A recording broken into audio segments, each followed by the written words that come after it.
Welcome to Sunday School.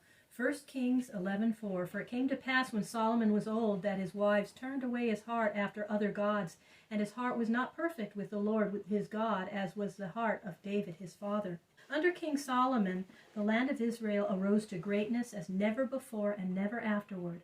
All the countries around Israel, and some that were far away, sent their princes to visit Solomon.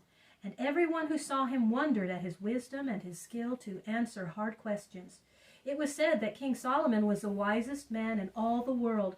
He wrote many of the wise sayings in the book of Proverbs, and many more that have been lost.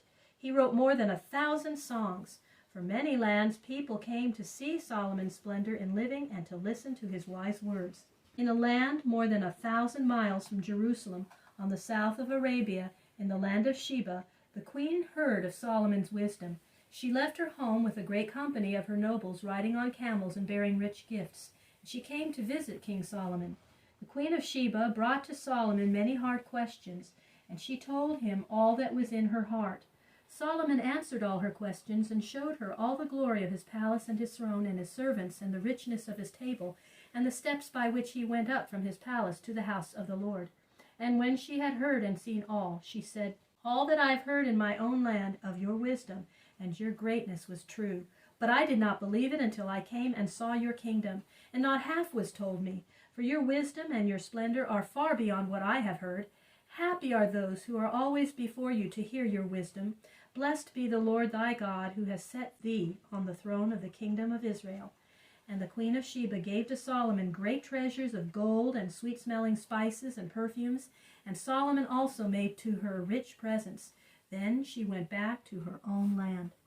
Solomon's great palace, where he lived in state, stood on a southern slope of Mount Moriah, a little lower than the temple.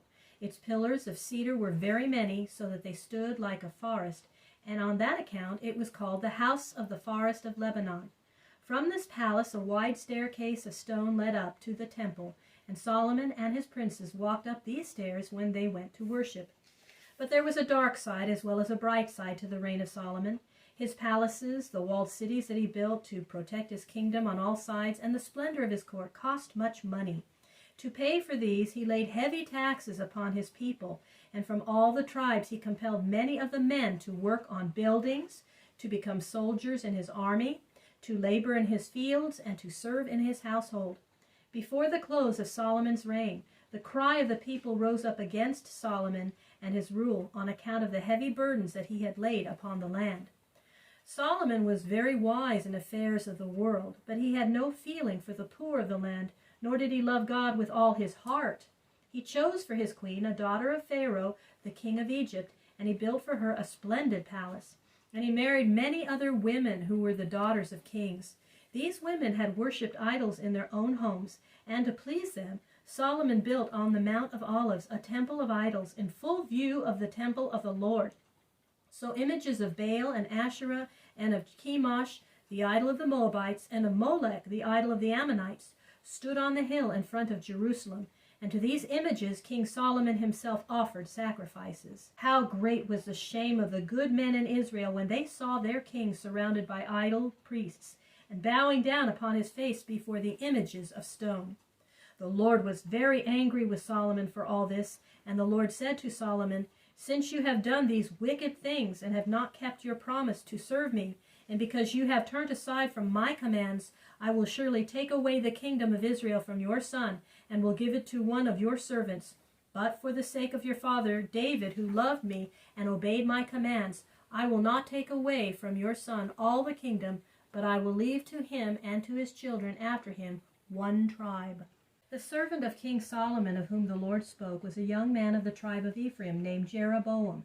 He was a very able man, and in building one of Solomon's castles he had charge over all the work done by the men of his tribe. One day a prophet of the Lord named Ahijah met the young Jeroboam as he was going out of Jerusalem. Ahijah took off his own mantle and tore it into 12 pieces. 10 of these pieces he gave to Jeroboam, saying to him, "Take these 10 pieces, for thus saith the Lord, the God of Israel, I will tear the kingdom out of the hand of Solomon's son, and I will give 10 tribes to you. But Solomon's son shall have 1 tribe for my servant David's sake, and for the sake of Jerusalem. You shall reign over 10 of the tribes of Israel, and shall have all that you desire. And if you will do my will, saith the Lord, then I will be with you, and will give to your children and children's children to rule long over this land. When King Solomon heard what the prophet Ahijah had said and done, he tried to kill Jeroboam, but Jeroboam fled into Egypt and stayed there until the end of Solomon's reign. Solomon reigned in all 40 years, as David had reigned before him. He died and was buried on Mount Zion, and Rehoboam his son became king in his place. Sometimes the reign of Solomon has been called the Golden Age of Israel, because it was a time of peace and of wide rule and of great riches. But it would be better to call it the Gilded Age, because under all the show and glitter of Solomon's reign, there were many evil things, a king allowing and helping the worship of idols, a court filled with idle and useless nobles, and the poor of the land heavily burdened with taxes and labor. The empire of Solomon was ready to fall in pieces, and the fall soon came.